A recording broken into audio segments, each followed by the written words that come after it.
Assalamualaikum warahmatullahi wabarakatuh. Jumpa lagi di channel Dioseta Story. Apa kabar teman-teman semua? Semoga kalian sehat selalu, panjang umur, bahagia selalu, dan sukses selalu. Pada kesempatan kali ini saya akan melanjutkan cerita yang sebelumnya.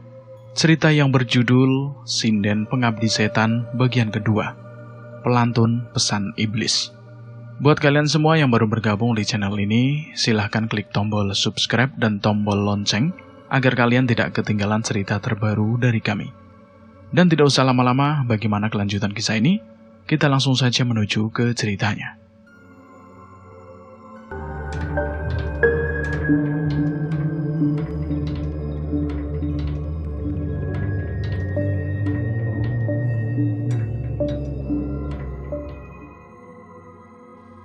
Keindahan jalur antar kota selalu memiliki kesan tersendiri, kadang membuat rindu. Jalan berliku yang memisahkan kedua sisi hutan selalu nyaman untuk dipandang setiap kali melaluinya. Tapi tidak kali ini. Jul, piye Jul, gimana? Aku bertanya pada Cahyo, masih sibuk mengotak-atik motor Vespanya yang baru saja mogok di tengah jalan sepi ini. Padahal sebentar lagi matahari mulai terbenam. Tenang Nan, cuma tali gasnya saja. Sebentar lagi juga beres kok. Ucap Cahyo dengan santainya. Kamu sih dibilangin naik motorku saja. Pakai gaya-gayaan, sok klasik. Loh, gak bisa gitu dong Nan. Ini Simbah harus selesai nelusuri seluruh pulau Jawa tahun ini. Kalau enggak, kutukannya bisa bangkit. Canda Cahyo padaku. Kutukan apa Tanjul? Vespa ini sudah jadi pusaka yo. Cahyo berdiri, membersihkan tangannya, dan mendekatkan wajahnya seolah ingin membisikkan sesuatu kepadaku. Ini pusaka peninggalan sesepuh Trah Sambara, Empu Pusaka Keris Sukma Geni, penjaga pabrik keramat. Dengan segera pukulanku mendarat di kepalanya, yang masih bisa bercanda di kondisi seperti ini. Gemblung memang kamu ini Jul. Itu paklikku. Cahyo hanya tertawa sambil mengambil kain lap dari bagasi motornya untuk membersihkan tangannya. Sekarang ini gimana? Kita nyetop kendaraan saja ya? Nggak usah Nan, udah beres kok. Ayo, naik lagi. Aku memperhatikan motor itu dengan seksama. Walaupun Cahyo bilang sudah beres, tapi aku masih menaruh curiga motor ini akan kambuh lagi pada waktu yang tidak tepat. Saat mulai memasuki daerah pasar, kami memutuskan untuk berhenti mengisi perut di sebuah warung makan yang terletak tak jauh dari pasar. Insiden mogoknya Vespa Cahyo membuat kami harus menahan lapar cukup lama. Kami masing-masing memesan sepiring rawon yang memang menjadi salah satu masakan khas di tempat ini. Nan, desanya Jatmiko apa masih jauh dari sini? Ya di ancer-ancernya sih masih lumayan Jul. Bisa lebih 1 jam lagi mungkin. Cahyo melihat jam yang ada di warung makan dan melanjutkan makannya. Berarti nggak boleh lama-lama di sini dong Nan. Bisa kita sampai sana kemalaman nanti. Ucap Cahyo padaku. Sebenarnya aku setuju, tapi badanku seolah menolak setelah pegal berjam-jam menaiki Vespa milik Cahyo. Benar ya, ini pantatku loh. Masih gemetar gara-gara perjalanan tadi. Ucapku sambil membenarkan posisi dudukku. Cahyo hanya tertawa melihat ekspresi mukaku. Aku sendiri heran, bagaimana dia bisa betah menyetir motor tuanya itu selama berjam-jam. Saat sedang menikmati kopi sebagai penutup, tiba-tiba terdengar suara alunan musik keroncong dari rombongan pengamen yang melewati warung ini. Sesuai dugaan kami, akhirnya mereka berhenti di depan sambil melantunkan tembang Jawa yang menurutku cukup merdu. Permainan gitar dan kentrung mengiringi suara penyanyi wanita yang suaranya sangat sopan melalui telinga kami. Suaranya begitu nyaman hingga kami merasa betah menikmatinya. Apalagi walaupun berpenampilan sederhana, wajah sang penyanyi itu tetap terlihat anggun dan mempesona. Entah beberapa lama suasana itu membuat aku dan Cahyo selalu nyaman hingga akhirnya suara telepon genggamku berdering, memecah lamunan dan menampilkan sebuah pesan. Hati-hati Yole, jangan lupakan ibadah. Kali ini Entah kenapa ibu mendapat perasaan tidak enak. Begitu pesan itu. Sebuah pesan dikirimkan oleh ibu. Jarang sekali ibu mengirimkan pesan begini. Aku menoleh ke arah jam dinding dan melihat jarum pendek sudah hampir menuju pukul 9 malam. Saat melihat aku tersadar dari lamunanku, seketika seluruh anggota pengamen itu berjalan meninggalkan warung makan kami. Jul, Panjul, sadar he. Ucapku menepuk tubuh Cahyo. Walaupun merasa heran, kami terlalu menikmati suara pengamen itu hingga berjam-jam. Kita kena hipnotis, Nan. Tanya Cahyo yang masih bingung. Seketika kami membaca doa dan meminum air untuk memulihkan kesadaran kami dan segera keluar. Namun pengamen itu sudah cukup jauh. Sang penyanyi menoleh ke arah kami dan melemparkan senyum yang mencurigakan. Kami pun membayar makanan kami dan bergegas mengejar mereka. Sayangnya mereka sudah tidak terlihat dari pandangan kami lagi. Jul, kita lengah. Penampilan mereka terlihat sederhana, seperti orang baik-baik. Aku gak menyangka ada maksud dari kedatangan mereka. Maksudnya apa, Tonan? Kemarin, sebelum berangkat, aku sempat cerita sama Pak Le mengenai kejadian di desa Jatmiko. Pak Le sudah menyuruhku untuk berhati-hati, karena pasti akan ada beberapa pihak yang membantu mengirim kutukan di desa Jatmiko itu. Maksud kamu, mereka membantu setan sinden yang ada di kampung Jatmiko itu? Cahyo bertanya. Aku pun mengangguk. Mereka akan mempersulit kita untuk sampai di desa itu. Jelasku pada Cahyo. Kami pun melaju dengan cepat menuju desa Jatmiko. Dengan kondisi seperti ini, mungkin kami akan sampai di sana mendekati tengah malam. Kami terlambat. Satu nyawa lagi sudah melayang saat kami tiba di desa di mana Jatmiko tinggal. Kondisi desa masih ramai, walaupun menjelang tengah malam. Seseorang baru saja diturunkan dari keranda untuk diletakkan di ruang khusus di balai desa. Aku mendekat mencoba menyaksikan jasadnya. Persis seperti yang diceritakan Jatmiko. Jasad itu meninggal dengan mata yang masih terbuka dan darah yang mengucur dari telinga. Mas Danan! Terdengar suara Jatmiko yang masih membantu warga mengevakuasi jasad ini. Maaf ya, Mas. Maaf, saya terlambat. Sudah, Mas. Nyawa satu urusan Tuhan. Kami berterima kasih sama Mas Danan dan Mas Cahyo mau datang ke tempat ini, kata Jatmiko padaku. Aku melihatnya sedikit berbeda dari saat desa Tanggul Mayit dulu.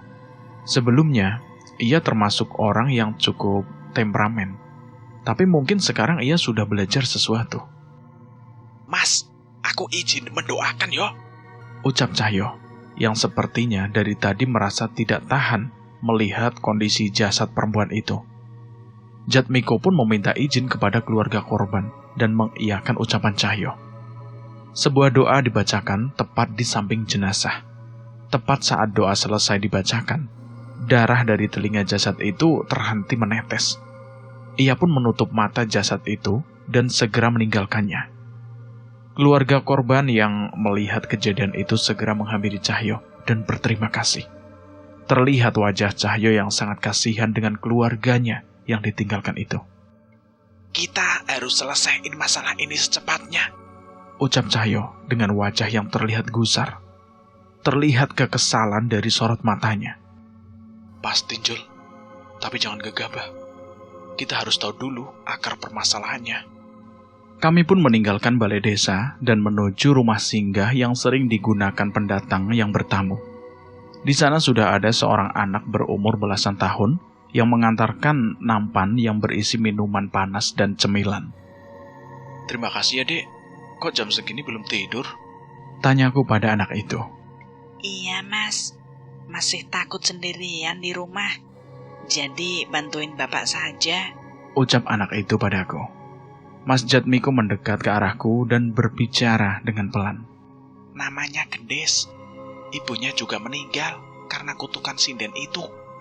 Sekarang, ia hanya tinggal bersama ayahnya yang juga perangkat desa sini. Jelas Mas Jatmiko. Sontak aku dan Cahyo menoleh ke arah Gendis. Ia terlihat begitu tegar, walaupun aku masih bisa melihat kesedihan di matanya. Aku yakin dia tidak ingin di rumah sendirian bukan karena takut, tapi karena ingin mencari kesibukan untuk melupakan kesedihannya. Gendis, kamu di sini saja sampai bapak pulang yo. Ceritain ke Mas tentang desa ini. Ucap Cahyo pada Gendis. Emangnya boleh, Mas? Bukannya mas-masnya mau istirahat? Lah ya boleh banget toh. Kalau boleh jujur, saat ada kejadian seperti ini lebih baik kami berjaga di tengah malam dan istirahat di pagi hari. Serangan-serangan seperti itu biasanya datang saat malam hari. Jelas Cahyo pada Gendis. Mas Jatmiko terlihat setuju dengan ucapan Cahyo. Sebenarnya tadi sudah ada orang pintar lain, kenalan warga. Dia merasakan langsung apa yang terjadi di desa kami. Hingga melihat warga yang tadi meninggal. Sekarang dia sedang bersama ayahnya Gendis menyelidiki permasalahan ini. Jelas Jatmiko padaku dan juga Cahyo. Aku meradu bertatap dengan Cahyo. Semoga saja orang pintar itu memiliki kapasitas untuk menghadapi permasalahan di desa ini juga. Mas Cahyo, Mas Danan, istirahat dulu saja. Saya izin bantuin warga desa dulu ya. Pamit Mas Jatmiko padaku. Cahyo meletakkan tasnya dan duduk di pagar teras menemani Gendis di sana, sementara aku membereskan peralatan. Gendis, besok nggak sekolah? Libur, Mas. Habis ujian.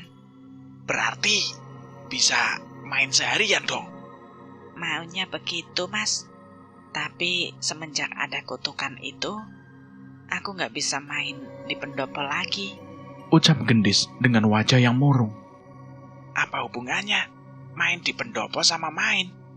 Katanya itu pendopo keramat. Ada di hutan sana. Dulu Gendis sering main ke sana. Sekarang sudah nggak boleh. Ini sekarang Bapak lagi di sana sama orang pintar yang tadi datang. Cerita Gendis pada Cahyo.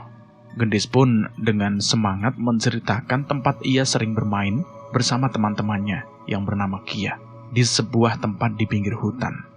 Ada sebuah tempat menyerupai panggung tua dengan kayu-kayu yang sudah lapuk dan ditumbuhi tanaman liar di sana. Warga desa menyebutnya dengan nama pendopo karena bentuknya mirip dengan pendopo kayu, namun ukurannya lebih besar. Kamu nggak takut main di sana? Enggak, Mas. Kan kalau main di sana siang-siang, bareng Kia juga. Gendis bercerita, ia sering bermain di sana di panggung tua itu, seolah sedang menyanyi atau menari di sana. Ia menceritakan bahwa ia senang melakukan itu di sana, karena di hadapan panggung tua itu seolah ada tanah lapang dan tempat sepertinya pernah ditinggali. Jadi, kalau main pentas-pentasan di sana, kayak ada yang nonton gitu, Mas. Padahal nggak ada. Jadi, nggak malu. Cerita Gendis dengan polosnya. Bisa jadi, memang ada yang nonton. Ucapku iseng sambil bergabung dalam perbincangan mereka. Nggak ada, Mas, nggak ada. Kan jauh dari desa. Balas Gendis seperti itu. Rupanya ia tidak membaca maksudku. Wajar saja, dia memang masih anak kecil yang polos. Walaupun masih kecil, rupanya Gendis punya banyak cerita yang mampu menemani kami duduk santai di teras sambil menikmati udara malam di desa ini. Sebenarnya aku penasaran mengenai kejadian yang menyebabkan ibunya meninggal. Namun aku tidak tega untuk bertanya. Mungkin aku harus menunggu ayah Gendis untuk mendapat cerita detailnya. Di tengah cerita tiba-tiba terdengar suara kentongan yang dipukul oleh salah seorang warga desa. Seketika terlihat banyak warga keluar rumah dan menghampiri asal suara itu yang ternyata berasal dari mulut hutan. Kami pun ikut pergi menghampiri asal suara itu. Itu Mbah Jurip, orang pintar yang jadi pergi sama Pak Pram, ayahnya Gendis. Ucap Jatmiko yang sudah sampai di sana terlebih dahulu. Di sana terlihat Mbah Jurip setengah sekarat terduduk tersandar di salah satu batu di lumut hutan. Bapak, Bapak kemana? Tanya Gendis cemas. Mbah Jurip, ada apa ini? Pak Pram di mana? Tanya Jatmiko pada Mbah Jurip. Mbah Jurip mencoba berusaha untuk berbicara dengan kondisinya. Pak Pram masih di sana, menunggu tempat itu mengamuk saat mendengar suara sinden itu. Jawab Mbah Jurip. Menunggu, mengamuk. Jika itu benar, bisa dipastikan saat ini ayahnya Gendis dalam keadaan bahaya. Lantas, kamu tinggalkan ayahnya Gendis di sana, sendirian? Ucap Cahyo yang mulai emosi. Saya tidak tahu lagi harus bagaimana. Pilihannya antara saya mencari pertolongan atau kami mati berdua di sana. Ucap Mbah Jurit pada Cahyo. Sudah, Jel. Mungkin dia benar. Coba kita pastikan ke sana. Mas Jatmiko, jaga Gendis dulu ya. Aku mau ke sana sama Cahyo. Ucapku sambil bersiap memasuki hutan. Mas Jatmiko mengangguk, menyanggupi. Namun tiba-tiba Gendis yang khawatir dengan keadaan ayahnya itu segera berlari memasuki hutan seorang diri meninggalkan kami. Gendis! Hei, Gendis! Cahyo berteriak, panik dan segera menyusulnya. Gendis, jangan nekat. Jatmiko mencoba menyusul, tapi aku menahannya. Terlalu berbahaya bila semakin banyak warga yang masuk ke dalam hutan tanpa tahu keadaannya. Percayakan pada kami, Mas. Pamitku pada Jatmiko dan segera menyusul Gendis dan Cahyo masuk ke dalam hutan. Bukan hutan yang lebat, dan tidak jauh perjalanan yang kami lalui untuk sampai ke tempat yang Gendis ceritakan tadi. Sayangnya Gendis sudah menghilang dari pandangan kami. Gendis! Pak Pram! Aku berteriak mencari keberadaan mereka. Namun sama sekali tidak ada yang membalas. Sebaliknya, ada sesuatu di tempat ini yang memperhatikan kami. Aku yakin tempat ini dulunya adalah sebuah desa. Posisi batu, lokasi pohon yang teratur, dan beberapa tempat yang masih berbentuk seperti jalan. Sebuah bayangan hitam seperti berjalan ke arah panggung tua yang warga sebut sebagai pendopo. Tanganku gemetar dan tubuhku merinding saat mengikuti sosok itu. Aku tahu itu bukan makhluk biasa. Hati-hati, Nan. Makhluk itu berbahaya. Ucap Cahyo yang juga sadar akan betapa mengerikannya sosok yang belum kami ketahui wujudnya itu. Tepat saat makhluk itu sampai di atas panggung, wujudnya mulai terlihat dengan jelas. Seorang wanita berbaju kebaya anggun yang sudah lusuh dengan bentuk tubuh layaknya seorang sinden yang ideal. Sayangnya kulitnya sudah menghitam seperti jasad yang sudah membusuk dengan mata yang bernanah. Senyumnya terlihat manis, walau dengan wujud yang mengerikan itu. Tepat saat menampakkan wujudnya, muncul banyak sosok roh laki-laki mendekati dirinya. Mereka berjalan dan merayap dari segala sisi mendekati sinden itu. Kami tidak tahu apa yang akan dilakukan oleh roh itu hingga mereka sampai ke sisi sinden itu. Menjijikan. Pemandangan di hadapan kami begitu menjijikan. Di sebuah panggung tua yang berlatarkan langit malam dan cahaya bulan, sosok roh laki-laki berlutut di bawah kaki setan demit itu dan menjilati kakinya yang membusuk dan bernanah. Aku mencoba menahan rasa mual. Cahyo pun segera memalingkan wajahnya. Mati atau mengabdi kepadaku. Hanya sepatah kalimat itu saja yang diucapkan oleh setan sinden itu. Namun itu sudah cukup mengintimidasi kami dengan pemandangan di hadapan kami. Tidak ada yang akan menjadi pengikutmu. Balas Cahyo dengan tegas. Aku pun tidak mau tinggal diam melihat apa yang ada di hadapanku. Saat itu juga aku membacakan sebuah doa untuk menenangkan roh-roh yang terus menjilati kaki setan itu. Namun gagal. Roh itu menolak untuk ditenangkan dan memilih untuk patuh kepada sinden itu. Mereka bahagia hidup ataupun mati. Pilihan dengan bijak. Setelah ucapan itu, sosok sinden itu berubah. Wajahnya berubah menjadi sangat cantik dan kulitnya terlihat putih, layaknya seorang bidadari yang bermahkotakan rembulan di belakangnya. Danan, jangan terpengaruh, Nan. Wasem, enak aja. Kamu tuh, ingat Sekar nungguin kamu. Balasku pada Cahyo. Kami membaca doa untuk melindungi pikiran kami dari pengaruh sosok yang amat cantik di hadapan kami. Dibanding pertarungan fisik, pertarungan dengan hawa nafsu adalah yang paling berbahaya. Seandainya aku dan Cahyo adalah orang biasa, pengaruh dari sinden itu bisa membuat kami saling bunuh untuk berebut menjadi pengikutnya. Nan, kita mau terus nontonin di sini. Dari tadi, aku mencoba nenangin roh itu, tapi gagal, Jul.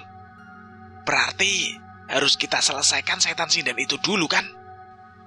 Kami pun berlari ke arah pendopo. Namun dengan segera sosok setan pengikut sinden itu menghadang kami. Makhluk ini urusanku. Kamu terus ke sinden itu. Perintah Cahyo padaku. Aku melihat Cahyo terus membacakan doa-doa ayat-ayat suci untuk menenangkan roh yang menghadangnya. Namun semua itu seolah sia-sia. Roh itu seperti tidak mendengar apapun yang diucapkan oleh Cahyo. Terlihat ia masih dilema untuk menggunakan kekuatan Wanasura. Sebaliknya saat aku mendekat, sinden itu malah tersenyum dengan manis, seolah menggodaku. Aku merasakan ada ilmu pengasihan yang sangat kuat mencoba mengganggu ketenanganku dan membuat aku semakin terkesima setiap menatapnya.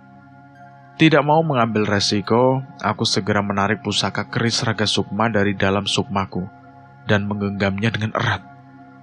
Aku bersiap menghunuskan keris itu ke arah sinden yang saat ini berwujud bak bidadari itu.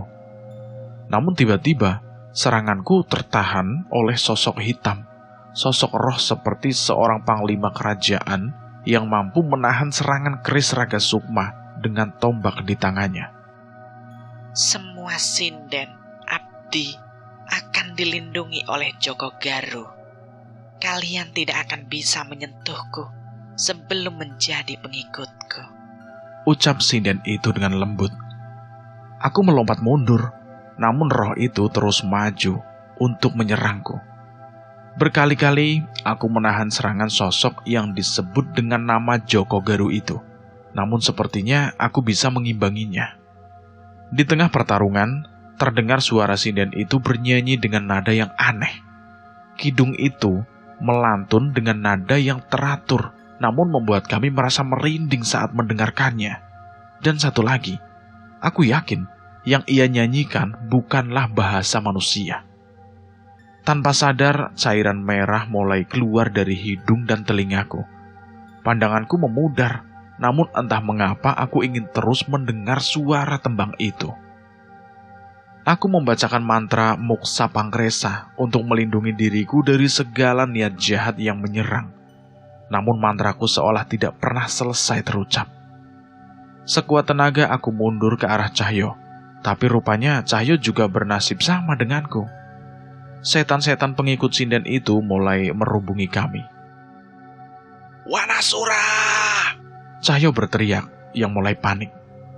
Cahyo dengan sigap memanggil kekuatan Wanasura untuk merasukinya dan memukul sekuat tenaga tanah di hadapannya hingga setan-setan itu terpental. Sayangnya Joko Guru masih bertahan. Ia menerjang kami dengan mengayunkan tombaknya. Aku menangkisnya dengan keris di tanganku, namun kekuatannya sangat besar hingga mementalkanku dan Cahyo. Benturan itu membuat darah bermunceratan dari mulutku. Terlebih saat ini, kami mulai kehilangan kesadaran oleh pengaruh tembang yang dinyanyikan oleh sinden sialan itu. Di tengah kebingungan kami, aku merasakan ada sosok yang mendekat. Tidak hanya itu, banyak. Entah apa lagi ini. Joko Garu menghampiri kami lagi dan bersiap menghabisi kami. Namun tiba-tiba muncul sebuah tangan dari balik pohon. Ia sebuah tangan tanpa badan. Entah mengapa aku bisa mengerti maksud darinya untuk menyambut tangan itu. Tepat saat aku menggenggamnya, tiba-tiba aku sudah berada di tempat berbeda. Sebuah tempat luas di tengah hutan yang mirip dengan tempat kami sebelumnya berada, namun tertutup oleh kabut tebal. Nan, ini di mana, Nan? Tanya Cahyo yang juga sedang berusaha memulihkan dirinya. Gak tahu, Jul. Tapi setidaknya kita bisa selamat. Balasku pada Cahyo. Belum pernah aku mengalami pertarungan seperti ini. Aku rasa pusaka sesakti apapun tidak akan berguna untuk melawan sinden tadi. Dari jauh terlihat beberapa orang berlari mendekati kami. Salah satu dari mereka adalah Gendis? Ayo mas, ikut Gendis. ucapnya padaku. Aku dan Cahyo saling bertatapan. Namun kami memang tidak merasakan niat jahat dari makhluk yang bersama dengan Gendis itu. Mereka membawa kami pada sebuah tempat di tengah hutan yang cukup luas. Ada banyak sosok di sana. Roh wanita yang melayang di atas hutan, pria tanpa lengan, hingga roh manusia dengan wajah yang tidak berbentuk. Tempat ini dihuni oleh arwah penasaran. Tapi di balik kengerian itu, aku melihat sosok seorang manusia terduduk bersandar di batu. Gendis membawa kami menuju ke arahnya.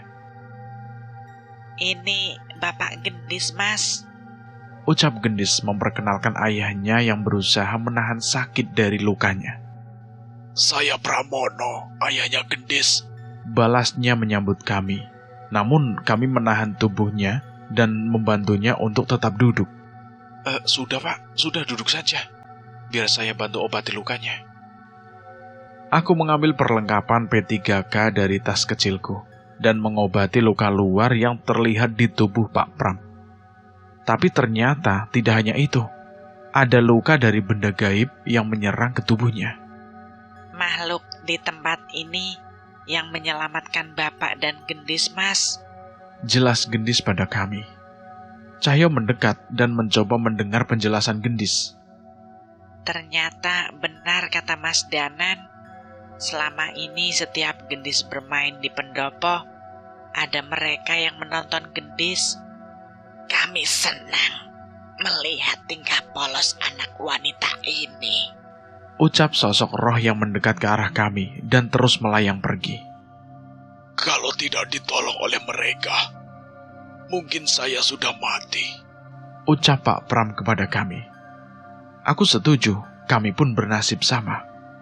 Aku menceritakan tentang apa yang terjadi pada kami saat menghadapi sinden iblis itu. Namun sepertinya ia tidak begitu heran. Apakah dia yang bernama Nyai Lindri, Pak? Aku bertanya memastikan kepada Pak Pramono. Pak Pram menggeleng. Dia adalah sosok yang memberi kekuatan pada Nyai Lindri. Sosok yang sudah menghabisi ratusan nyawa selama beratus-ratus tahun. Beratus-ratus tahun? Maksud Pak Pram bukan Nyai Lindri dalang dari kutukan ini, Pak? Nyai Lindri membangkitkan kutukan ini. Kutukan yang tertidur di sekitar desa kami yang kami kira sudah hilang sejak lama. Pak Pram mencoba bercerita. Ternyata ada cerita turun-temurun yang pernah diceritakan di desa Gendis. Cerita yang berhubungan dengan pendopo tadi. Konon dulunya tempat itu adalah tempat pementasan dari desa yang sempat berada di sana. Warganya sangat suka dengan pagelaran, entah itu tari, wayang, ataupun kesenian lainnya. Untuk menarik perhatian penonton, para penari dan sinden menggunakan berbagai macam cara, mulai dari riasan hingga susuk. Muncullah persaingan antara seorang sinden dan seorang penari yang memperebutkan hati seorang pemuda desa. Berbagai cara mereka gunakan untuk mendekati pemuda itu, namun pemuda itu lebih tertarik oleh gemulainya sang penari. Terbakar rasa cemburu, sinden itu melakukan tirakat terlarang dengan meminta ilmu pengasihan demi merebut hati pemuda itu. Secara singkat akhirnya pemuda itu berhasil bertekuk lutut menerima cinta dari sinden itu. Namun ternyata bayarannya tidak murah. Sinden itu hidup bahagia bersama pemuda itu hingga akhirnya hamil dan melahirkan. Namun ada hal yang aneh setelahnya. Saat sang sinden menyanyikan lagu untuk anaknya, tiba-tiba tubuh anaknya itu membiru, tidak bernafas. Hal itu memberikan kesedihan yang mendalam untuk mereka. Namun ternyata hal yang sama terjadi saat melahirkan anak keduanya. Kali ini saat sinden itu menyanyi di pementasan, anak keduanya mengalami nasib yang sama. Tubuhnya membiru, tidak bernafas. Akhirnya mereka memutuskan untuk tidak memiliki anak lagi. Namun tentu saja, perjanjian harus terus dibayar. Setahun kemudian, terjadi kejadian aneh. Setiap pada pementasan ada satu warga yang meninggal. Awalnya warga mengira ini hanya kebetulan. Namun setelah semakin banyaknya korban, warga curiga dan menghentikan pementasan untuk selamanya. Tanpa adanya pementasan, sinden itu dituntut untuk menunaikan perjanjiannya. Tiap malam tertentu, ia akan keluar desa dan bernyanyi di tengah gelapnya malam. Ilmunya membuat suaranya tidak dikenali oleh warga desa. Keesokan paginya, akan ada satu warga yang ditemukan meninggal dengan tidak wajar di desa tersebut. Seorang warga meminta bantuan dukun untuk mencari permasalahan ini. Dengan kemampuan dukun itu, segeralah diketahui bahwa ini semua adalah ilmu hitam dari sang sinden. Mendengar ucapan dukun itu, warga beramai-ramai menghampiri rumah sinden itu di malam hari dan menyuruhnya keluar. Sinden itu berpura-pura tidak mengerti apa yang dimaksud oleh warga, namun keberadaan dukun itu membuatnya tidak bisa bergerak. Beberapa keluarga korban yang emosi segera menampar dan memukuli sinden itu hingga tersungkur di tanah. Sang suami yang masih terpengaruh oleh ilmu pengasihannya sekuat tenaga melindungi istrinya yang terus menangis tanpa henti. Sang sinden sama sekali tidak menyangka bahwa hal ini akan terjadi.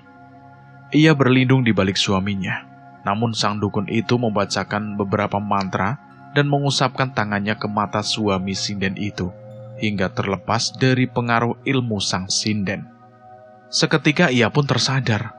Ia yang sebelumnya melindungi sinden itu berbalik menatap istrinya. Rasa kesal menumpuk di hatinya.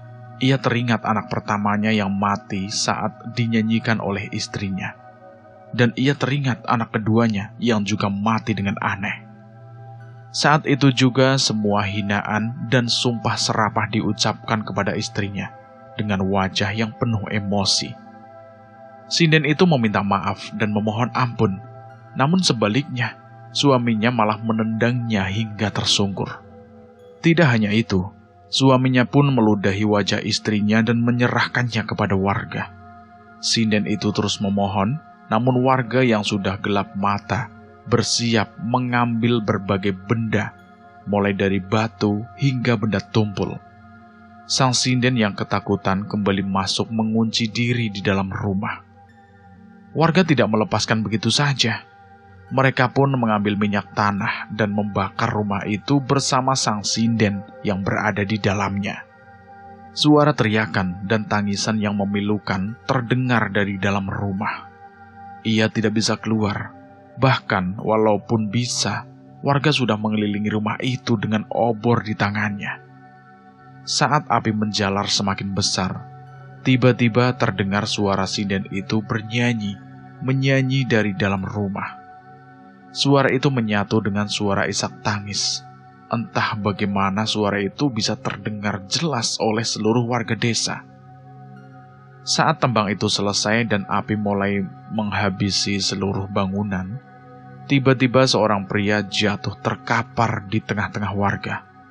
Ia mati dengan mata yang terbelalak dan darah yang mengalir dari telinganya. Itu adalah suami dari sinden itu.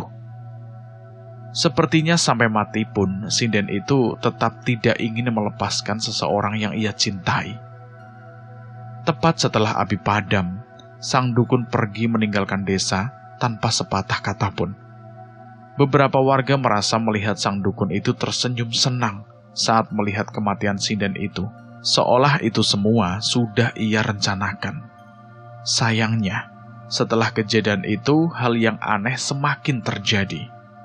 Tiap malam tertentu terdengar suara seorang sinden yang menembangkan lagunya dengan nada yang mengerikan. Warga tahu dengan jelas bahwa itu adalah suara sinden yang mereka bunuh itu. Kondisi desa semakin mencekam, apalagi setelah setiap pagi setelahnya selalu ditemukan orang warga yang meninggal, seperti yang terjadi saat sinden itu masih hidup. Ilmu hitam sinden itu berubah menjadi kutukan. Hal itu terjadi terus-menerus di tiap malam tertentu. Tidak ada yang bisa menghentikan, hingga warga desa memutuskan untuk meninggalkan desa sebelum menjadi korban berikutnya. Apa yang terjadi setelahnya, tidak ada yang tahu. Namun cerita ini terus diceritakan turun-temurun. Nan, ini nggak akan mudah, Nan, kata Cahyo padaku. Aku mengangguk setuju. Bukan hanya Nyai Lindri, namun kutukan ini sudah ada sejak lama. Benar ucapan Pak Le, mereka tidak sendiri. Aku pun teringat sinden pengamen di warung makan kemarin. Mungkin saja ada sinden-sinden lain yang melakukan hal serupa untuk mengikat orang di sekitarnya. Sekilas aku melihat luka Pak Pram. Aku tersadar, luka gaib yang dialami Pak Pram tidak sama seperti serangan sinden dan pengikutnya tadi. Pak, siapa yang menyerang Pak Pram sampai seperti ini, Pak? Apakah sinden itu? Aku bertanya pada Pak Pram. Mendengar pertanyaanku, Cahyo sepertinya juga tersadar dan menghampiri kami. Bukan. Sinden itu memaksa kami untuk jadi pengikutnya, atau ia akan membunuh kami. Mbah Jurib yang kalah ilmu memutuskan untuk mengikutinya.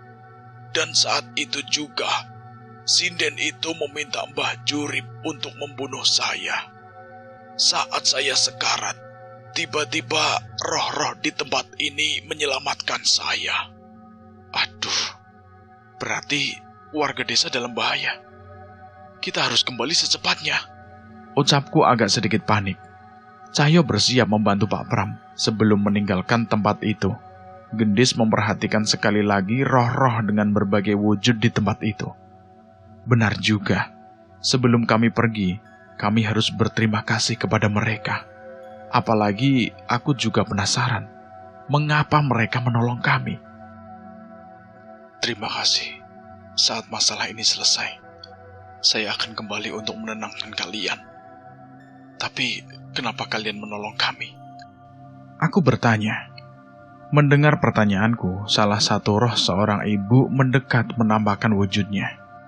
Kami masih ingin melihat tingkah lucu Gendis dan teman-temannya yang sering menghibur kami di pendopo. Kali ini, roh seorang pemuda tanpa lengan juga menampakkan wujudnya. Tidak mungkin kami membiarkan seseorang yang tidak pernah lupa merawat dan membersihkan makam kami mati begitu saja. Budi begitu besar terhadap kami, ucapnya sambil menatap ke arah Pak Pram. Aku tersenyum. Ternyata roh penasaran bisa menghargai perbuatan mereka yang hidup di alam yang berbeda. Padahal sesama manusia saja kadang sudah lupa dengan apa yang disebut dengan balas budi. Kami pun berpamitan menuju jalan yang diarahkan oleh roh-roh itu. Sebuah doa pendek aku lantunkan kepada Yang Maha Kuasa, agar mereka yang masih bergentayangan di alam ini bisa segera tenang dan kembali ke tempat mereka seharusnya berada. Dan cerita ini bersambung dulu sampai di sini. Kami akan melanjutkannya lagi di episode berikutnya. Terima kasih buat kalian yang sudah mendengarkan cerita ini. Semoga sehat selalu, panjang umur, bahagia selalu, dan sukses selalu. Dan buat kalian yang belum mendengarkan episode sebelumnya, alangkah baiknya mendengarkan terlebih dahulu agar mengerti alur ceritanya. Dan buat teman-teman yang baru bergabung, silahkan klik tombol subscribe dan tombol loncengnya agar kalian tidak ketinggalan cerita terbaru dari kami. Saya mohon maaf jika ada kesalahan kata. Saya pamit undur diri. Wassalamualaikum warahmatullahi wabarakatuh.